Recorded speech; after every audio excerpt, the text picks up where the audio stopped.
So today we have Piyush for code roast with his GitHub repo, Punky. We'll ask him what's the motive behind giving this name, this very nice name.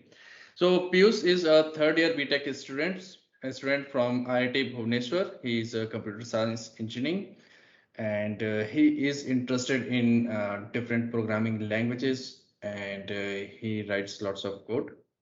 And I'll say thank you to Piyush for coming up with his repository for this code roast session. And I believe most of us would have gone through his code repository. So I welcome Piyush. Piyush will, I will explain how we are going to do. So Piyush will first give us a walk through his repository. He will let us know the motive why he wrote this code and what all things he has here in this code repository. And then we'll start roasting him. Okay, so Piyush, Yeah, over to hi. you. Thanks for this opportunity. I think I'll just get right into it. I'll just share my screen. Is my screen visible, by the way? Yep. Okay, so I'll just switch over to Punky. Just as an overview, it's an implementation of an interpreter for the Monkey programming language. I can just Google that. That's already in my history. It's this programming language the spec was defined by a writer named Thornton Bell. And it's basically a pretty simple language with some powerful features, especially functions and closures. So the reason behind this Punky name is because the language is, of course, called Monkey. And because I wrote it in C++, so the P comes from there. And all Punky files have the file extension name .pk, which is also my initials, my name's initials. So that's the entire logic behind that. Okay, so let's just the motivation behind this code base was that I'm pretty interested in language design and just compiler theory as they introduced me. So this was my attempt at doing something the right way. I initially did a different version of a Lisp interpreter, and that was horrible. It was just horrible. That's the only thing I can say about it. So this one is pretty standard. I think the tree walking interpreter part of it is pretty standard. A lot of the implementations that I've seen, they do it like this. So I think I'll just switch to the code base now. And the directory structure. Let's just talk about the directory structure. Yeah. Piyush, before you jump into this code, can you show us how to use your interpreter?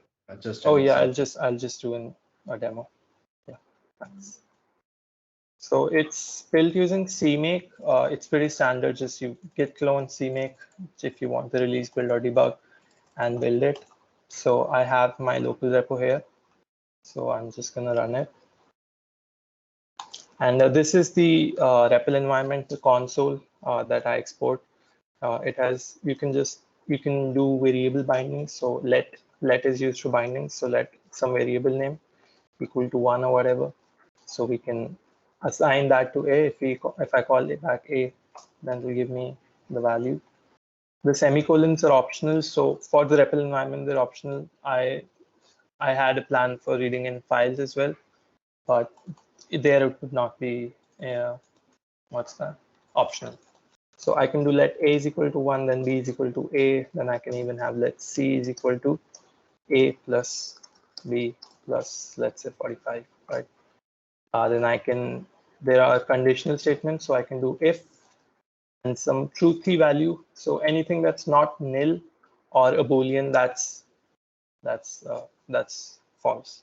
So if I do if C, then I can do return, let's say 100,000, sorry, or I can do return, let's say 1500. So that's because C was true. So it just returned 1000. Returns are also implicit, so I don't actually have to write the return statements here. So it's the same thing. Apart from that, functions are first class. So what that means is that functions are basically variables.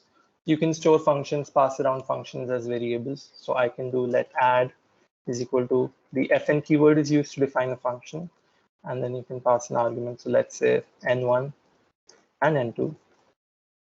And our function is again implicitly returning it. So n1 plus n2.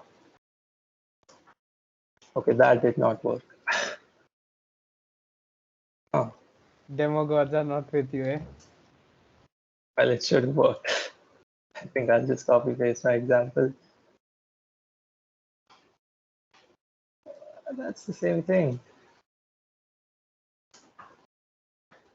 Okay, now that worked. Maybe, I don't know. So I can define a function called add, and then I can pass, let's say 555 plus 666, and I return that. So that's 1221. I'll just go back to the README.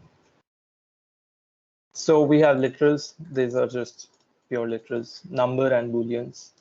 Then there's bindings. We already went over that.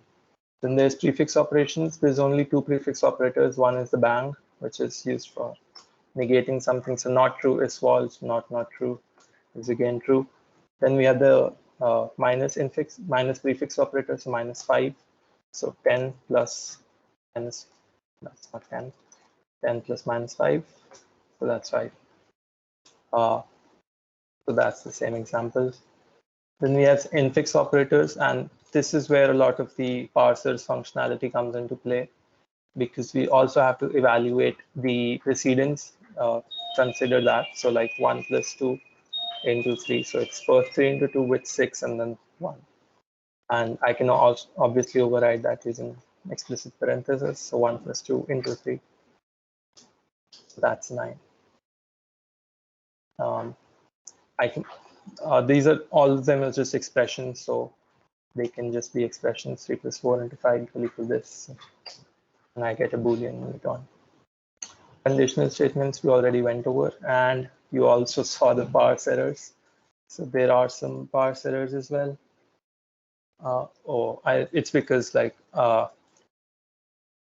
identifiers cannot have I numbers in guess them. the error is because you wrote fun instead of fn.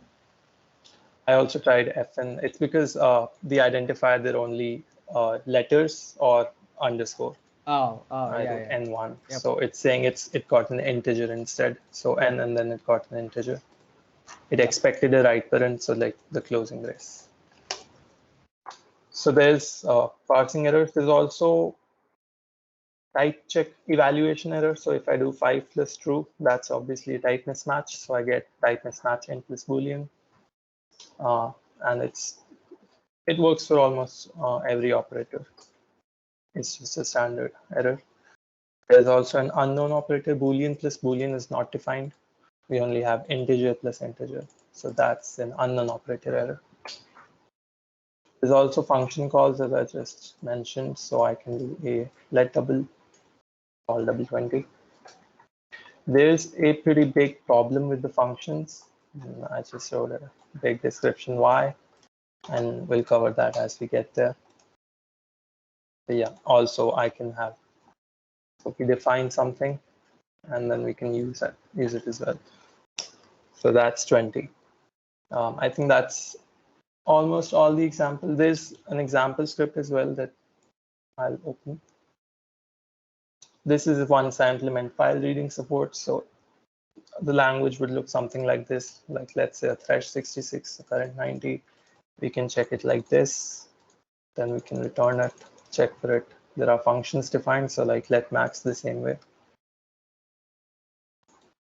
Then we can do implicit returns. There's a sum, and then we can call it. It's just all that stuff in one. I think that's all the demo part. I think I'll just switch to the implementation and see how, if anyone has anything to question, they can. Also, go ahead. I would say yesterday we were discussing that I wrote you a part of how the interpreters work. I would say that would be great because most people here I don't think know how interpreters work internally. Yeah, I almost forgot that, and Yeah. that I explicitly added that. So let's just talk about what are interpreters and what are all these different files. There's something called a parser, a lexer, and an evaluator and an environment. So I'll just go over the implementation details. This is like a very rough overview. I'm not an expert. I just learned this. So an interpreter is a program that executes a source program written in a particular language. So it's basically this, right? It reads some input from a particular language and then it executes it.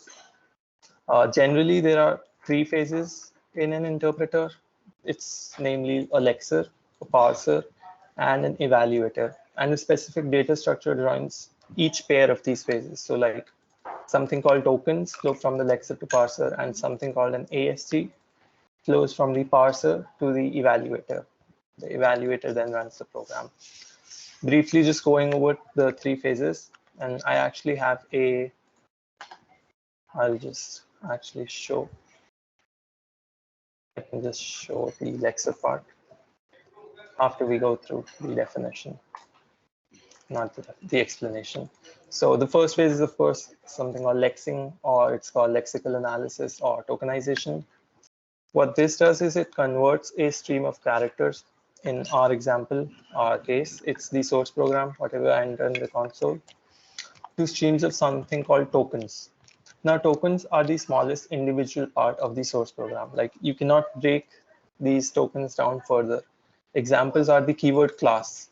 Class in itself means something and you can't break apart CLASS. It's an entity in itself. There's for, there's variable names. All of this stuff needs to be examined as one single smallest piece of the larger program. It identifies keywords, punctuations, etc., etc. This phase does a lot of analysis so that the next two phases, they don't have to deal with huge strings of text. They can just deal with the tokens. And I've just implemented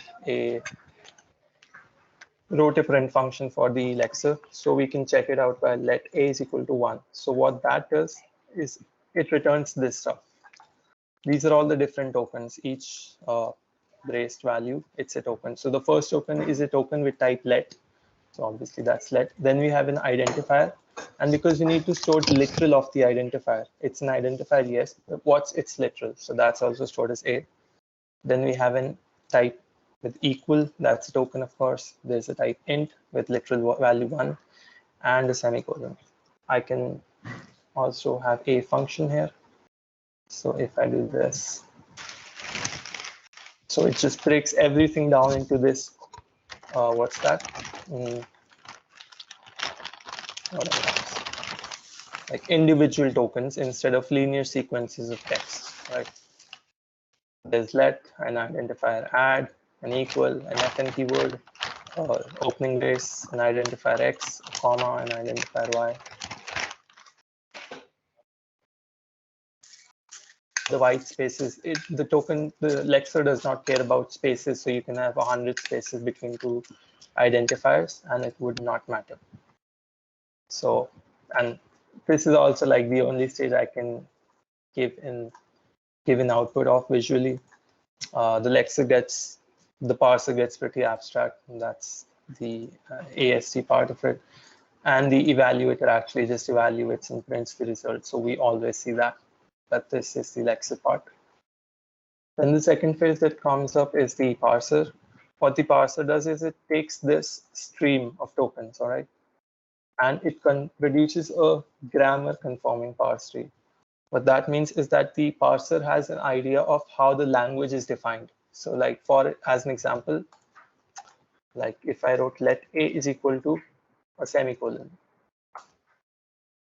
Okay, I need to remove this. And there's also the command history and editing. So if we get let a is equal to 1, what that means is there's a parse error because the parser knows that after a let statement, there should be an identifier, an equal, and something. So what we get is a parse error. It's not very good, but we can break it down by saying it's saying that there's not a prefix parse function found for the token this. So the semicolon operator, it cannot be in the middle of two things. It's saying it's two things because the let statement expects some literal after the equal sign and then the semicolon. So it's very weird. Let me see. The above example was actually better, where I made an unknown mistake. This one, N1, N2, that's pretty good. So it had an N and a 1. So the Lexer, if you see the output, it would have resulted in an N token and then a 1 token, which is an int. So the parser was expecting next to be right paren. After it got the N, it did not find a comma. So that means it expected that that's the end of the parameters list. So then I need a right parenthesis, but it got an int instead. So I got N and then 1. Then all of these are just like, because it broke before. So these are just extra errors. So just start fixing errors at the top and these ones will be fixed by themselves. So yeah. So the parser knows the grammar. That's the point. And then the third. Yeah. Is anyone saying anything? Sorry. No, you go ahead. Okay. So then the third phase we get is the evaluation phase. It takes something called the ASC, and that's very abstract. I'll try to, in fact, I can. Let's just, once we open the code base, it'll be a little bit more clearer. I think this one is pretty nice. Okay. So the abstract syntax tree looks something like, so that's lambda calculus. Okay, this is parse tree. Okay, yeah. So it divides these tokens, streams of tokens that we get. So like let A is equal to 1, and it forms a tree type of structure. So something like 2 into 7 into 3 would be formed like this. So like 2 into 7, these two integers have to be, they have the operator multiply, and then this. I'm not an expert. So then the evaluator takes this ASC and then it goes through the root. It starts at the root and then it follows all the nodes under it and evaluates them. So once it gets, So once it finds a, what's that, multiplication operator, asterisk, it'll multiply both of these and then return the value over here, something like that. So the evaluator only understands simple primitive operations. So it knows how to add numbers, concatenate strings. Parser is something called a Pratt parser. Pratt parsing was described by this MIT professor called Von R. Pratt in this paper, Top-Down Operator Precedence in 1973. It's basically used to handle this, the precedence of operators, so 1 plus 2 into 3, or 1 plus 2 plus 3. What this actually forms is that the parser returns this tree. So this would be a single node, and then these both will be the first child of the root node. We get that. We get error message produced in the parsing phase. In case of the parse error, evaluation, of course, does not occur. So we have a continue here. If we found some errors, then we'll just continue with the evaluation phase. That's it for the implementation details and a brief overview and context to what this actually does. The only thing I want to mention is that these are the 3 phases that we can physically see. There's the Lexer being created. It's being passed through a parser. It's being passed through a parser. And then it's the return value of parsing gets passed to the evaluator. So this is the point where I was saying that a data structure connects all of these, right? a data structure joins each pair of these phases. So it's the state of the class actually. I think that's enough for an introduction. Yeah, that's a pretty good introduction. So all right, I'll stop sharing. Okay. Thanks. yes, Mahendra, can you please share and Yeah, so I will just start. So I have went through this repository, and then while going through this repo is written very nicely, the code structure and everything. So I literally have to find out, okay, where to give some inputs and that. So I have found out some problems in some of the files, and I will go through that as well. And then when I'm hopping through files, if you have found out something, or while discussion, if something comes up, please feel free to share that with us. We will love to hear. So let's start with the main function. So in main function, what I am able to see is he's creating a unique pointer here of an environment. And just to give an idea here, what is environment? Okay, so from the name environment, what do you think? Anyone here except Piyush? Piyush is not allowed to answer now. What It's do you all think? variables and the functions that are defined. Like, Yes. Uh, yes, but what I think when I see this environment name, I feel it will set my shell, means my command terminal, some path variables or something. It will set all those things for me so that I can execute properly. This yeah. comes from this environment. Yes, sorry. So yes, so when I went first at this same time, I also thought something like that. Okay, this has to do something with the environment of your system, shell, and path. So again, it's my perspective. A name could have been something different. What other things? I would say that thing is, environment is a pretty standard name in interpreters, in which it stores all the like variables, functions, and whatever. So if you have gone through other people's like interpreters, environment is a pretty common name. So I don't think that's a big issue. That is a valid point, right? Yeah. Because the name sometime whatever we are reading, it depends on the context. Context. That is actually valid Right. point. So here context is the interpreter, and in that context, if the environment is a very common name for doing such kind of activity, then I think that's perfectly fine, right? My problem with this main function is that you don't need a unique pointer. You're just creating a unique pointer, you are passing it in, and then you're not using it anywhere. And you're not even moving in the unique pointer, and you're not doing fancy threading stuff.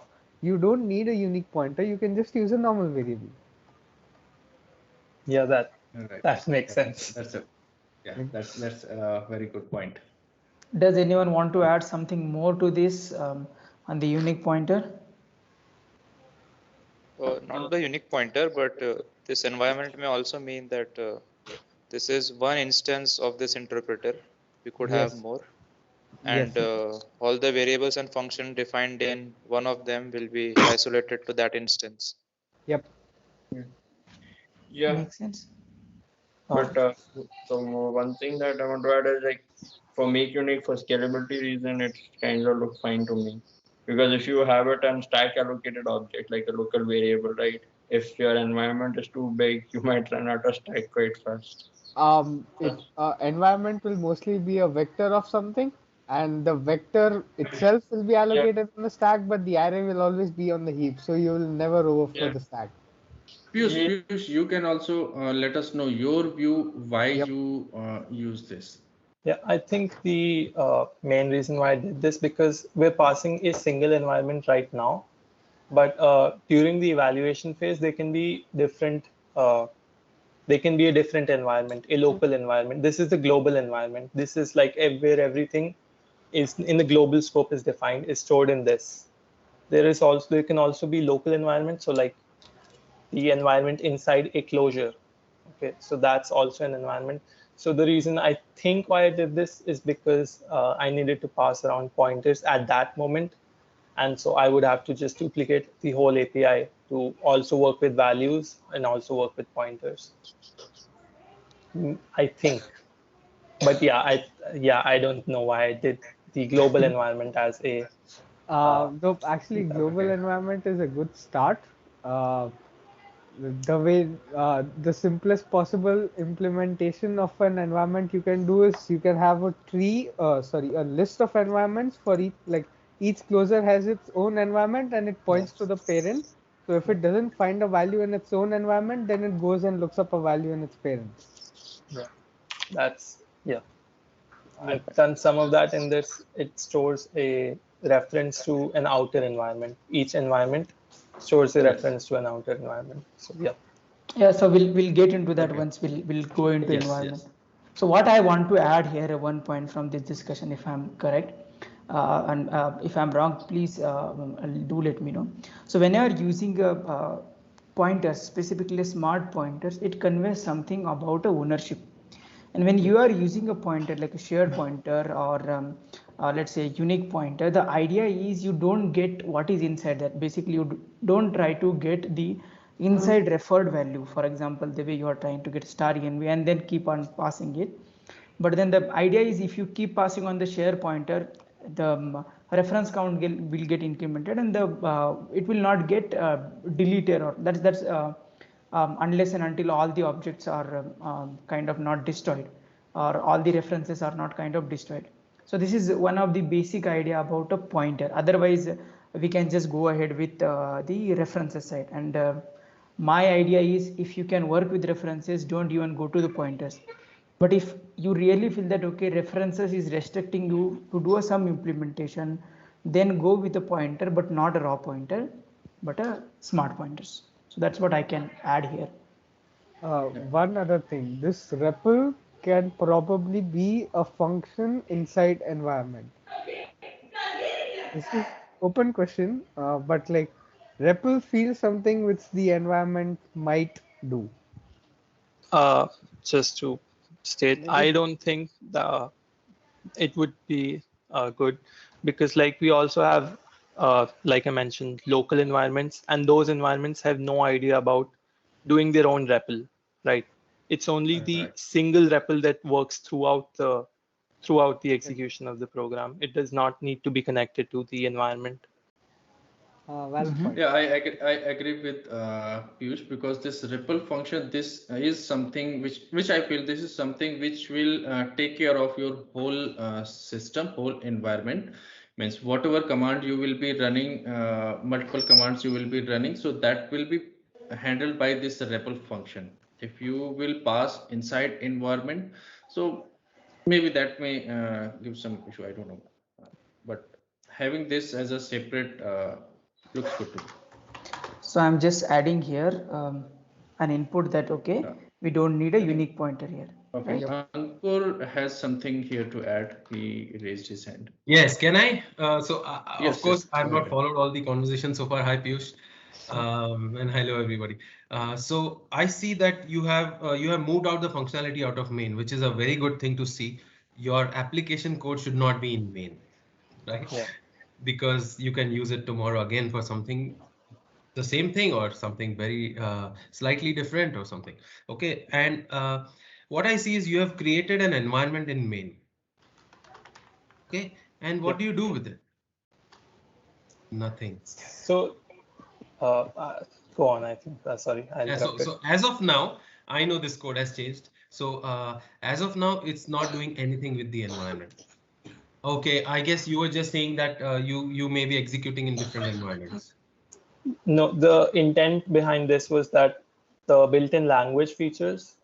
So like in future, once I have stuff like len or print, all of that will be in this global environment. So we need that set up through for the whole execution. So that would be set up over here.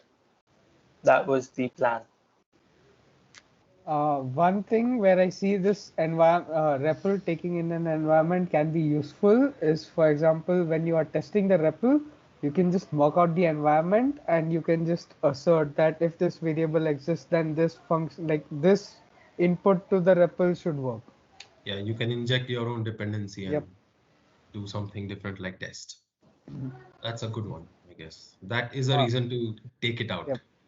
Perhaps. One other point, this function REPL does not need to be static. This is not Java. it doesn't. Everything is not inside classes that you need static. Yeah. I don't know why I did static. There's also another file which is full of statics. I see. I saw your code static. My two main complaints were overuse of static. Second was power declaration. I think that Yes. static bit was, I was using C recently and it just stuck.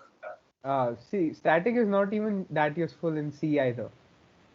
It is useful to do a little bit of hiding, like API, if you want to control the translation unit, right? If you don't want to expose it to publicly this REPL function. Within this translation unit, you can access this REPL method, but as a outside, it won't be possible to do like when you don't declare it. So you can have a little bit of API hiding. So that's what I understood when you link this main dot object now, main dot CP or main object with some other and which is trying to refer REPL, it will never link with this REPL, right? Yeah. Right. So that is one of the idea I think with static. Okay, then I think we can move further. We have a lot of Yes. code to go through and a very interesting code. So we'll go the way the interpreter work, basically Lexer, Parser and UI letter. So let's start with the Lexer. So I can see he's nicely here doing, getting a line and then moving that line. But as we know that, okay, after even this, the line will not have any valid content you can't refer, but it is in a defined state. So you can once again fill that line in a next loop, right? And then once again, you can move that. So I think this using std move here is a nice uses of this std move here is nice uses. That's what I will say. So let's jump to the Lexer code. Let me open a header file side by side. So one complaint which I have in this Lexer or in general everywhere is somewhere here your naming conventions are good, but somewhere I see you are becoming little bit restrictive in terms of making name little verbose. For example, yum iterator, yeah, I might think it as an iterator, but what is yum cs? Whether it is a current character, previous character, right, or what is yum line? So I think that is one input from my side on the variable naming. Try to use verbose naming. Don't worry about length of the characters. Yeah, I agree with that. Right. One of my points is why are we using string iterator instead of normal indexes? I guess indexes are a lot more natural way to interact with strings. I don't think I had a preference either way. I just, iterator was the first It's a thing I small picked. thing, but just like I have never seen string const iterator in code. Like I don't know. Yeah, just index. Yep. I have seen string const iterator while iterating over the string. So yeah, it is a matter of choice, I will say. But yeah, either way, if you use index, you have to compare with the length. If you use Yep. iterator, you have to compare with the C end or normal end, right? So Ankur, do you have any input over this function or these functions? Yes, in fact, I got the code downloaded, I cloned it, and I've made some changes myself. So I would like to present um, when when when it's the right time. Sure, Um, sure. I have one thing to share here. yep. Yeah. Why no discard here in the peak and why on token type and why not on others, right? What is so special about peak that you choose to have it is a no discard or I even let's think, say token type? yeah, ultimately, I think it was because I was using all the checks on clang tidy. That's like the static analyzer for this. And because it's a const function it's a pure function, it is no side effects. So it just kept nagging me that add a no discard. And instead of disabling the check, I added no discard. Because read Okay, identifier and read so numbers are Good not choice, I const. would say. Good Um, choice. I yes. uh, I would say the way peak is used is it gets the next, like it sees the next value And the way it's used everywhere in all interpreters is it to check if next value is something. So using peak without using its value is almost always an error because it does not modify the state of the lexer. So no discard is the right choice. Yes, makes sense. One I more think. thing, the token type is wrong name. When we get to the use, I'll get back to that. Token type is the wrong name for the function. Okay. So anyone want to share something Yeah, more on I this? had some comments on that token type, right? I don't even have it in my code because I removed it. Because if you see, can I project my code for a little, Sure. please? Yeah, Sure, yeah. sure. Okay, I will share. Okay, so I'll just go one step back. I will just go to the main. Okay, and I have some comments on the main also. I see what you have done. You have got the the functionality out of main, and that's exactly what I also did. I kept the environment inside, but what I see is the place where you need this environment is completely just within this function. Okay, and where it calls. So fair enough. Why should this even go on the dynamic memory store? Why not just do an environment here? Yeah, we discussed this point. Okay, you Yeah. have, I'm sorry about that. Okay, so Oh. so all you have to do is just do that. Yeah. Okay, and this comment actually applies to almost everything. I would like to challenge that you really don't have a need for any unique pointers here. And I guess it's the unique pointer which is getting you to lose your state. Piyush, you said that you are able to execute one statement only and not a whole, declare a No, function in one line and use it in the next one, right? it's Yeah. only about functions, I guess. Yeah, everything else other than function, all the literals are saved by a copy in the runtime objects or So whatever. my comment was you can just store the function inside the environment, and when you get the function execution, you can check the environment as the function exists and then execute it from there. Yep. When you say that, it doesn't sound right. So environment has a function. Well, not right. The program has a function. I guess the AST is where you should keep it, right? Nope, because the AST will get destroyed in each loop. The Because environment, you have destroyed it. I have worked on that as well. So my program is outside. Okay. Of course, all the lines make up the program, not just one line, right? Yeah. yep. So all these lines are the part of the same program. And let's say you declared a variable A, and next line you definitely would like to be able to print it, right? So you need it persistent. And this is why I've got that outside. So the program stays, it's one object which is created and only destroyed out of scope. So it just stays. Okay. And then for every line, you would need a parser. Okay. What I was trying to do was not have the lexer created here. Again, what is the use of lexer being created here? It This guy, stores the state of each new line. So I have one more comment here. Why does the parser care about the lexer? Why can't the parser just take a list of tokens and just be done with it?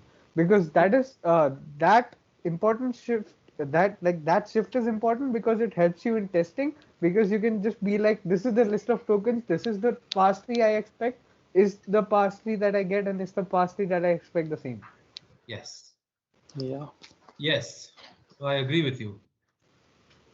What I say is That's all. Lexer is a low level detail of the parser that the lexer Uh, is used by the parser. Not actually. Oh, The really? reason for having a lexer is just so that the other faces don't have to do string. Do string things, right?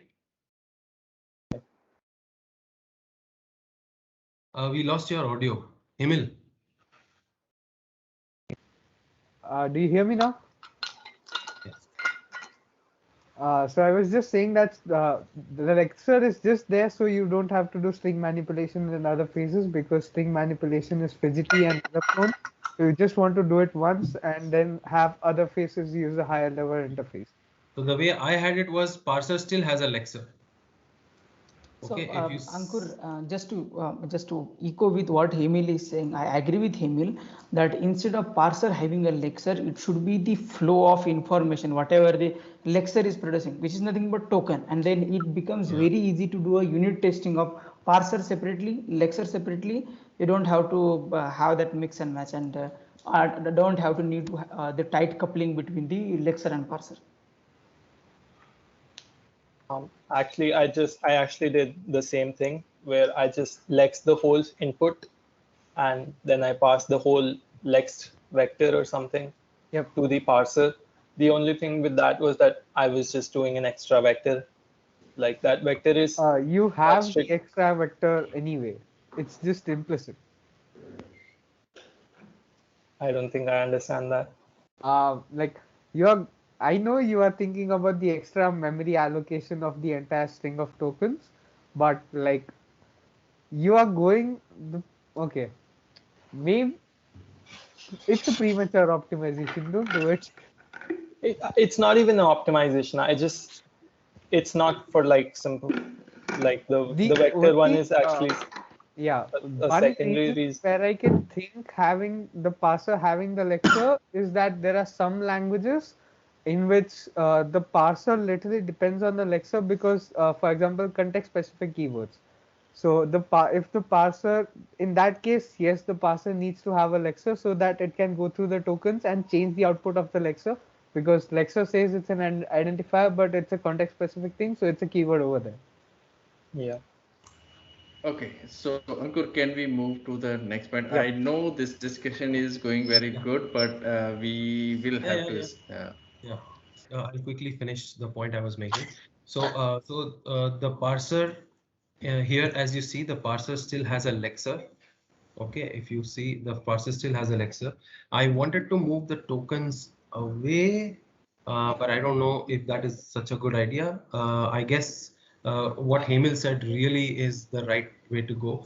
Although the string goes to the lexer, lexer emits the tokens. Tokens are consumed by the parser, and the tree is created. And the parser actually emits back. If you see back in this, what does the parser give? I've changed the parse line, parse.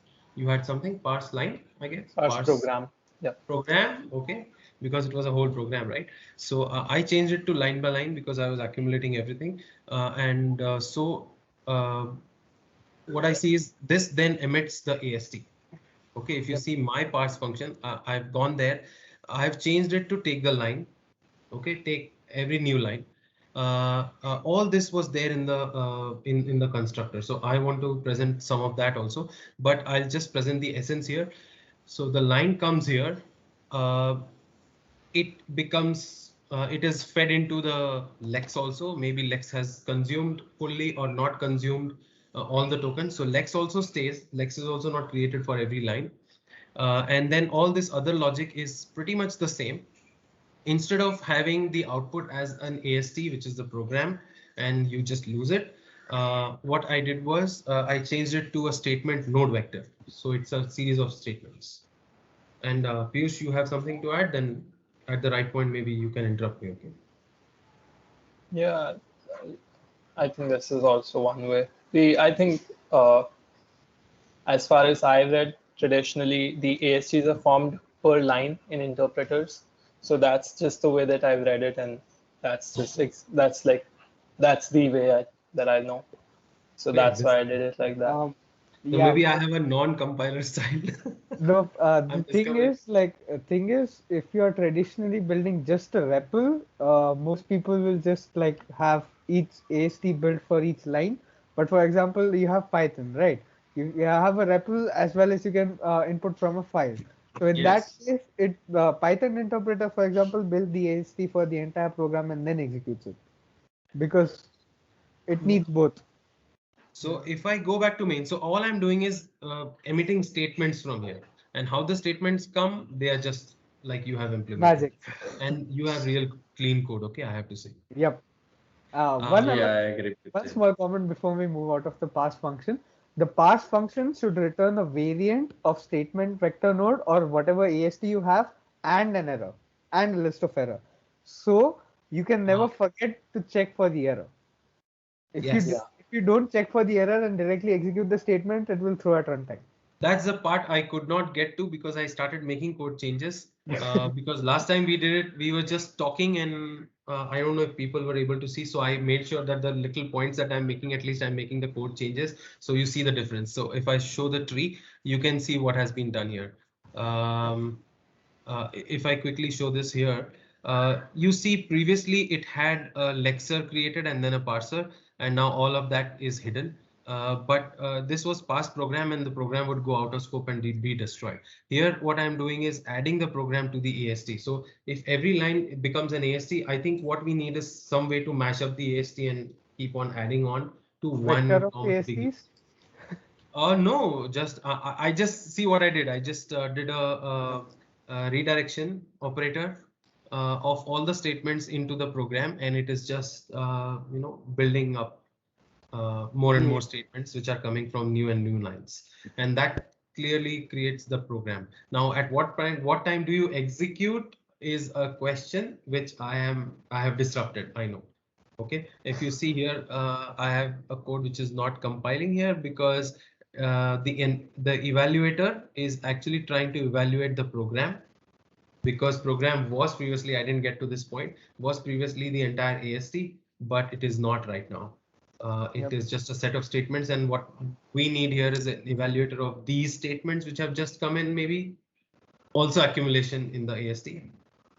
But if we are at it, like if we have changed the code this much, I guess it will be better if the program itself is the tree walking interpreter, because you are storing all the variables and etc. in the program at this point, I guess, because you need that variables to persist.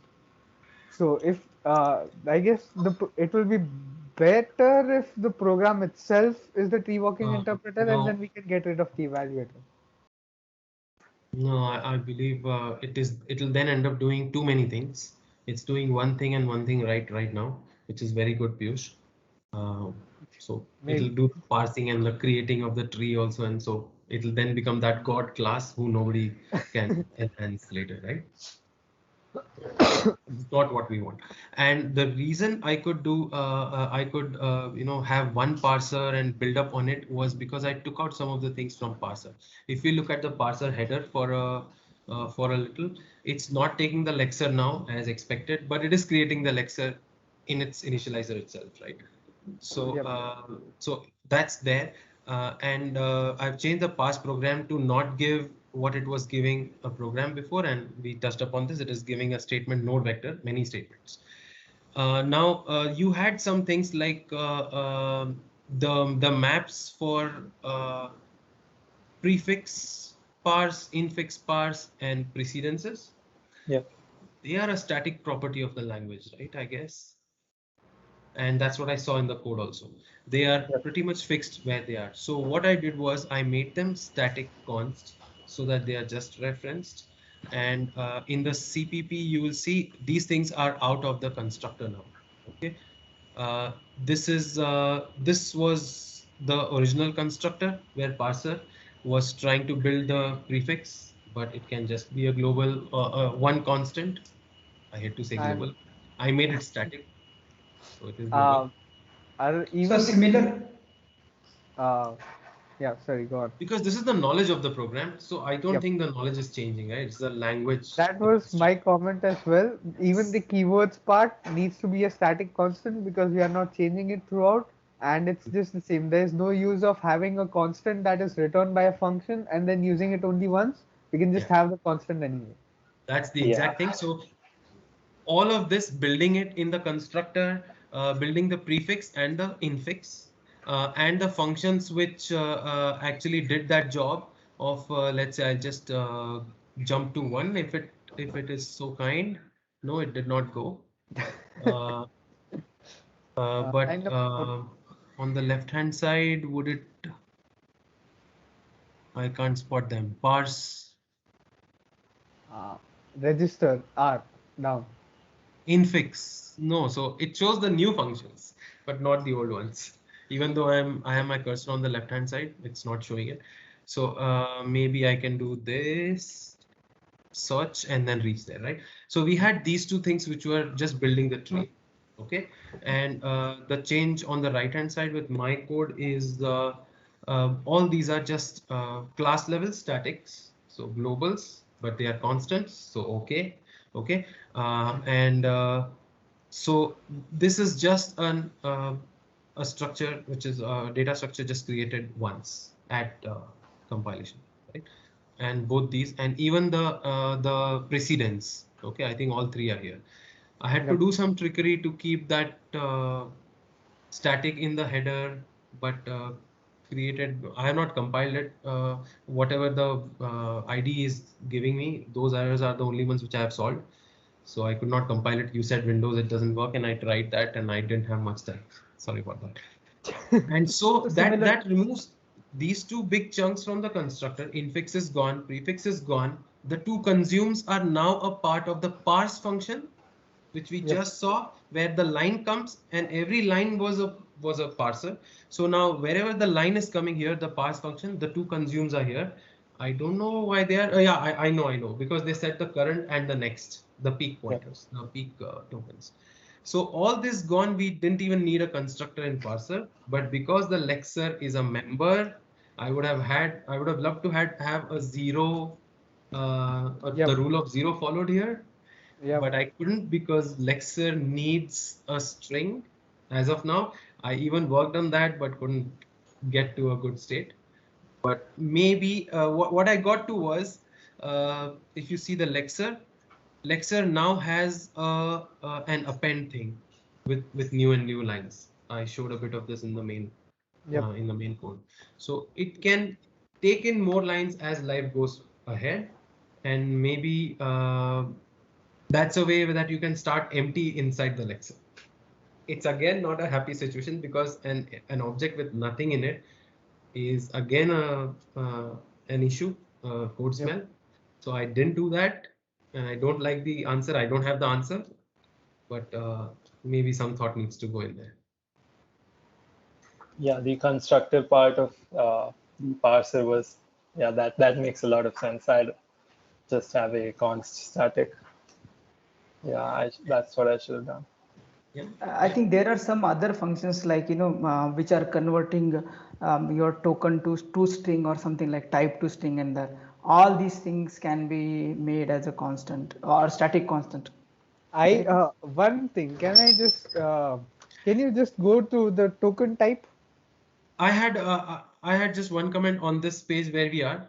Sorry, Hemil. Yeah, sure. Just finished. It is very much on the lines of what you said, Hemil, previously, that the line is consumed by the Lexer. Lexer emits the tokens. Tokens are consumed by the parser. Parser emits the AST. AST is consumed or executed, blah, blah, blah. So it's just a natural chain. And that's exactly what I was trying, but I didn't have time. So I got the current token and the peak token here. I got two functions here, but I couldn't change everywhere to use this because it's used quite a lot. All these functions inside the parser are sharing, are working on the same thing, but they don't pass anything to each other. You don't know what they are working on. And the hidden thing there is, if you see in the header, it is the Lexer, which everybody is using. And these are the two tokens which everybody is using. I was able to take out all the other stuff, the static const part, and all these statements are just taking nothing, but they are able to emit something, and they are internal private, so they can do some parameter passing between themselves. I thought that's you need the current and the peak token. There's no way around it. Yeah, I figured that out. So what's the best way to keep the current and the next tokens? Because right now the parser is keeping it. Is that the right place? Yes. Any thoughts? The way it usually works is the parser has the current and the next token because it is building up the tree. And the reason we need next token, for example, you have not. Not is used as an infix operator as well as a not equal to. So when you have not, you need to check the next token. If it is equal to, then it is a not equal to operation. Otherwise, it's a infix operator not. That's why you need both, and the parser needs to take care of this both. I forgot my comment. Yeah. If we are done with here, can we just go back to token type for once? It's a small token type, token.spp. Yep. what you can do is you can make, can you move up a little bit? The token type enum, you can make this a normal class, all these enums, and then you can have a private member variable string. Sorry, can I just present for a second? Yeah, sure. Take I'll just no guarantees that we'll be able to see your screen. let me know if you do see my screen. Yeah, it's visible. Yeah. I'll just add a normal. So unfair. It just worked for you. Sorry, wait.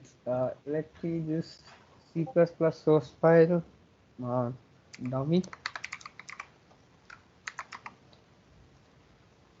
Alex. What you can do is you can have a class token type with this. What do you say? Member variable string, string,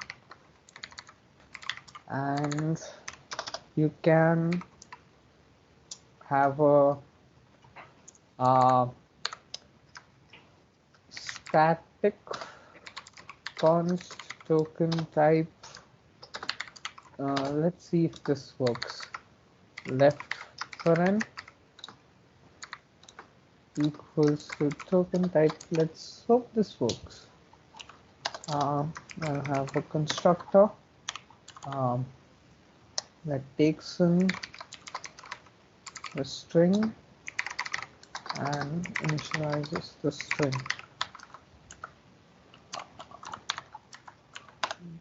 Public.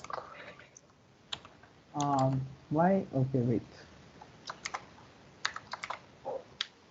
I don't know if I'll get this to compile. Left paren. Hi, why this is happening? I had a generic question. Yep. Can I ask? Yeah, go ahead. Yeah, so yeah, I saw that. I mean, we are using auto at a lot of, at many places to declare variables, and I don't know. It may be my opinion that if we are sure that the types are not going to change and their names also are not very verbose, isn't it better to actually use the type name so that the code is more comprehensible? Yes. I differ Yes with and him. no. I think Yeah. I'll point that the only places that I've used auto, it's used everywhere, of course, but places where the type is, I need the type to be explicit, I have tried to keep it explicit. For the parse function, the whole parse.cpp file, that is auto everywhere because it's just a huge declaration of ASTs, unique pointer of AST of expert nodes. So that's the one place that I've used auto extensively. Like for bools and some ints, I've tried to keep it just explicit. Yeah, I feel I feel that there are only two reasons. Like either the type may change later. Like for example, if you are iterating a container and the container element or the data type changes, so we won't have to change the variable, and or maybe if it is too verbose and does not look good. So these are the only two reasons I feel why we would need to use auto. Otherwise, it is better to go with the actual data type. Yeah, I agree with that. I've tried to do exactly that. And like obviously, maybe I've used it too much at some places, not kept it Yeah, I explicit haven't enough. gone through the code. I just felt. Yeah, it's okay if you have tried to do the same. I was just confirming if this is what we should follow. Yeah, I agree with you. I guess using the actual type is very clear, gives clarity in some places, and takes away the the need to have to change when change happens, right? And I guess where it is not changing. That in that respect, it is okay to have the real types. I see one hidden benefit, just sharing a perspective here, of using auto is that you really name your variable properly. This Yes. is what I think you will end up always doing, which is such a good thing, which is a very side effecty way of loving auto.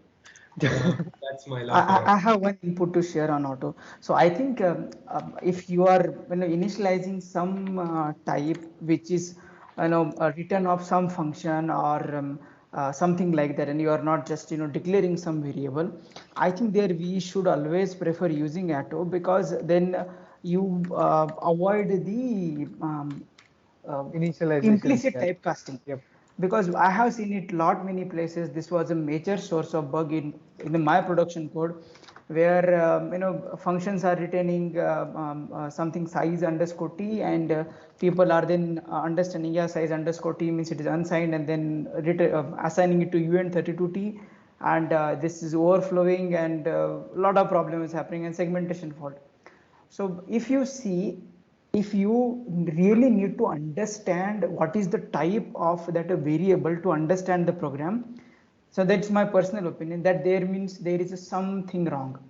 You need to know the type of the variable to understand. It should be an algorithmic way. For example, why Python is so famous, or people love Python, because I don't know if you have worked with the Python. I have used heavily Python. You'd never declare a type there, but does that reduces the readability of Python?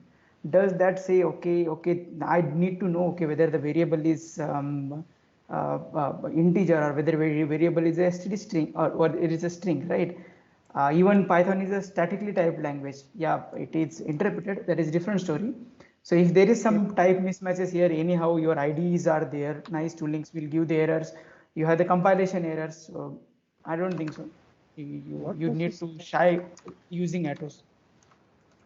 Do we have any tool like we could ask the compiler to give warning in case there are implicit type conversions, strict warning? W implicit conversion. I guess there is a compiler flag. W error. So basically, you enable all the warning as an error, and implicit conversion warning is there. Then yeah. Yeah, I think even linters these days do those kind of ones. I have one.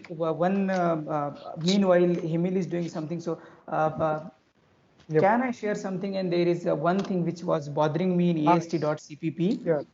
Yeah. So let's. Before you start, I'm just done. Give me 1 second.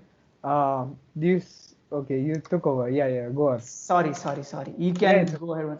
So I see there is this base class. Sorry, I'm also taking a time now. So there is this AST node as a base class, right? And then there you have different types of node, expression node, statement node, and blah blah blah other kind of nodes. And then you have added on the AST node some helper functions to convert this AST node to a concrete type nodes, like for example, whether expression node, statement node on that. But this helper function have one precondition. What is that precondition? Whenever you want to use this helper function, you have to use it within a if statement. Like if check that whether first the node is a kind of a statement node, and then only you use it. If you don't follow this paradigm, then there is a bug, potential bug. Why? Because this ast.cpp, whatever the expression node you are returning here, you are not checking anything, taking this as a pointer and basically static casting it. So first point is, when you are doing a down casting, at least try to use a dynamic cast. So at least even if there is error, it will or the type doesn't match, it will return as null pointer. You will get a crash, but you will get a crash at the same point. So as long as I remember static cast, if static cast doesn't check about the type. So if you have a type of, let's say, identifier, and you try to convert into expression node, some memory corruption or something is likely to happen. If you get crash at the same time, you are really good. But if it goes further down in the program and then you get a crash, then yes, there is a problem. So if you enable client ID, so this so you have added a client ID, and I just thought, okay, let me run the client ID and check what are the errors it is giving. So this is one only error which client ID was giving, and I saw, okay, this is used everywhere. I initially had dynamic casts over here only. I don't have a strong reason why I changed it to static cast, other than like the only places that these functions are called are in switch statements. So the only place where these functions would be called are like the type is already matched. Like obviously it assumes a lot on the programmer, on me, that I've coded it correctly, and it would have been better to do a dynamic cast and leave it all to the compiler. But like that's it. It's I think only yeah. So when you are developing as a single person or developer, then yeah, it might be right, because you are knowing how you are doing it. But let's think that you see this code after 4, 5 months or 6 months, and now you don't know what are the preconditions for these functions. It's right? not the same you then, right? Yeah. Exactly. Yeah, that's what the major input I have. But you had a comment in your README that you have used C++ 17 variant, and I thought this was the right place to use it. But it's not the case. What happened? Where have you used variant, and how does this work then? This is just holding a pointer? It's in the what's that? Sorry. Yeah, no, object.hpp. Object.hpp. Check.hpp. Okay. Yeah, because the value can be int, double, bool. Yeah, it's like it's the runtime. It's the When can you open evaluators. that file? Every line you say, it could be this and this or this or this. I think variant. No, here this is not if else, right? Yep. Ankur, you're talking about this one. So this is downcasting. Yep. Yeah, downcasting. But can you go to a place where this is called and used? Let's say if you go to identifier, or it's all within a switch case, right? Where Yes. the programmer. Yeah, it's an evaluator.cpp. Evaluator, right? If you go to all references, please. Sorry, I was control P eval.cpp, right? Evaluator.cpp. Yeah. Screen is not refreshing for me at least. Yeah, not for me as well. I get to see that. Oh, sorry. Yeah, sorry. I know what I was doing. Okay, sorry. You just do show occurrences or references. There's this eval function. Yeah, at 64th line. Yeah, it's below here only. Yeah. So you had to do the switch case, and in the case of a variant, you won't have to do it. Yeah. I think traditionally, in fact, like evaluators are. This is just like a visitor problem, so you can just convert it. I was going to mention the visitor. Yeah. just remove the entire switch case. Just use a visitor pattern. It was just too much complexity for me. I just defaulted to a switch. Visitor is actually takes quite a while to understand. So basic idea is the AST calls the expression, and the expression knows which type of expression it is. So it knows which type of evaluator it needs to use. So the AST calls the expression calls back into the AST, and then the AST does the right thing. Yeah, it's a lot more elegant than the switch case. It or was just have an overloaded lambda for every type that you have in the variant, and all you do is just visit, which is the visitor, which you implemented yourself. We have it in STD. Yeah, I agree with that. It was just like I said, too much complexity that I had to deal with. I have a suggestion with respect to what you can use. Unless you are doing this to learn how to make a compiler, you could go with using some parser and like Flex or Bison. Yeah, that's I explicitly chose to write map and hand parse everything. Okay, that's fine. One more input, just last input from my side. Sorry. Once again, I am always telling that others should contribute. And on the Lexer parser, I was thinking, I just wanted to bounce off my idea. I was thinking that Hannah Dusikova's regex. Compile time, the compile time regex the LL1 parser. Yep. Yeah, CTRE. I've always dreamt of using it to to make a protocol parser or something. I'm in telecom, right? So I have to parse a lot of protocols, and some of these are text also. So I have felt that I should do that. I actually use a regex parser in like the thing I did before this one was like a Lisp interpreter, and the Lexer in that was it was still regex. So there was not like a huge switch case, whatever. So this is one input from my side. So if I see the name of the function, it says expect pick. So from the function, what I understood, okay, I pass something and it will just return me whether true or false. It doesn't do any side effect. But here the consume is called and the current peak is now changed, right? I think that's also like it's a very context specific in almost all this parser stuff. Almost all parsers have this specific function like expect peak or like expect and consume or something, which if it's correct, then it consumes the token. For like example, if we get a plus, I don't care about that plus. I care about the number that's in front of it, right? So this is like it was also very hard to use. I understand, but then we could name it just something like expect peak and consume, right? Yeah, Yes, expect peak. Yeah. So the naming I'm just talking about, right? Yeah. Yeah. In fact, I think if you if you scroll up where don't scroll up, but if the places where I've used expect peak, I actually went back after a week checking this code base out, and it just blew my mind. Why am I doing this? Right? Like it was just a weird. If expect peak, then return null PTR. So that's like completely agreed. Yeah. Yeah. Stage is yours, Emil, now. Wait, give okay, One give me thing, a second. Yeah, sure, go ahead. Mahendra, there was one vector we were seeing yesterday, that error vector. Yeah, one place I saw he's returning lot of vectors and that. I can go into that code, but I think let Himil talk about Just what post that Yes. we'll go there. So the thing was this token type. What this can be is it can be a class containing the string that you want, and then you can have static what do you say, instances of that class.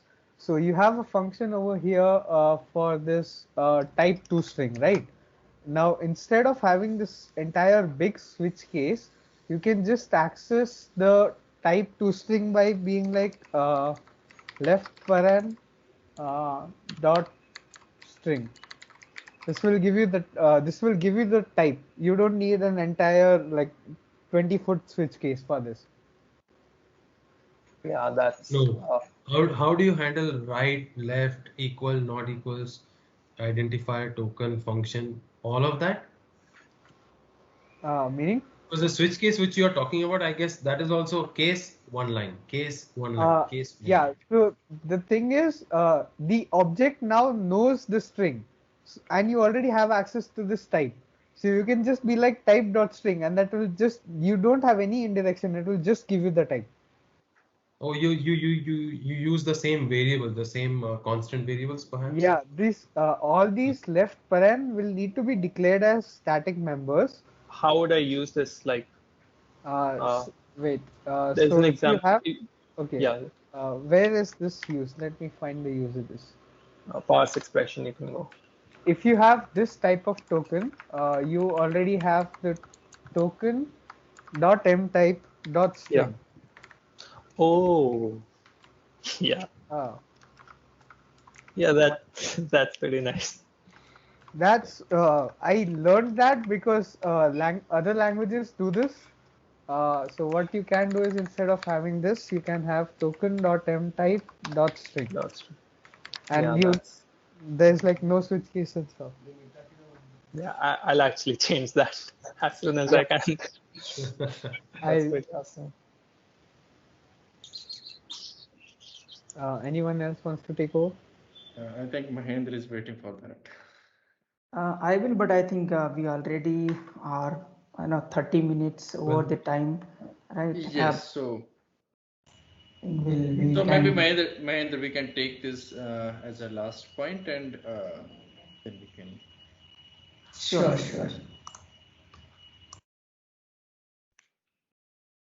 So Mahendra gets the last point? Yes. No. If you want, you can take Ankur. So our thing was it was just he was returning complete std vector where it is returning m errors. So he was returning the vector of std string. What we return the complete vector of std string as an a value, right? If he just using it for the purpose of printing. So that's what I wanted to share. So let me just go into that screen where it was. Here you are completely retaining the m errors, and this m error is std vector of std vector of std string. right? So why to return? You can return it just like a const std vector of const strings, sorry, not const string, the const reference to std vector, so that if you let's say want to don't want to give a control that someone will change it, but return a const reference. Yeah, that.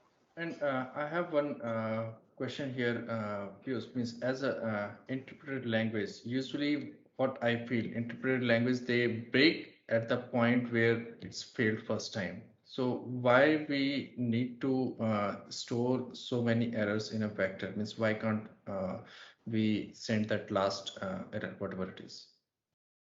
It's just like it's for the user. It's like a conscious decision I made that the parser will try to parse as much as it can, just extract all the errors that it can find in the first iteration, and then return all of these errors. Like obviously, I think the later errors would be dependent on the earlier errors. So yeah, that's a consistent. That was a I think conscious it's a decision. good thing for Right. a interpreting the thing and helping the user know all the issues rather than telling them one by one, word after word, right? Yeah, especially after the first iteration, if you fix your program, it's almost always that all the errors will also get cleaned up, most of them. Right. On the error part, instead of collecting them and keeping them as a member, perhaps the error should be just thrown with the parse line, the parse program function maybe, so that you definitely catch them and not have to remember to call the errors function to get them and check. One good reason for having this is there are cases where the errors are recoverable. For example, if you have a missing semicolon, the compiler can guess that there is a missing semicolon and assume that there was a colon and go ahead with the parsing, so you can report other errors. So for example, in C++ itself, if you have a missing semicolon somewhere, the compiler will not stop at that line. The compiler will give you all the errors. Yeah, so that's the reason to collect the errors. Yep. And I was talking about the style of letting the user know of the error. So Yeah, the Python interpreter works that way. The first error you get, it will throw itself, and then it will give you the error. This was the error. This was the cause. Here's the line here's the line that needs to be fixed. So I think what Ankur is trying to say, Hemil, is instead of collecting error in a vector, why can't you just in a simple statement print it there only, right? At that point, not right? That's not what I said. You please correct, help the user to the extent you can, but finally throw it so that the user doesn't have a choice of not handling it. That's the point I'm saying. See the screen? So for example, let's say I import Hamil. This is the Python interpreter. I didn't build anything. It will throw the error on my face. I guess this is what Ankur is trying to say. No, I just reiterated. What I'm saying is collect all the errors, help the user as much as you can, but don't make handling the error optional by having the user, making the user call that errors function later on.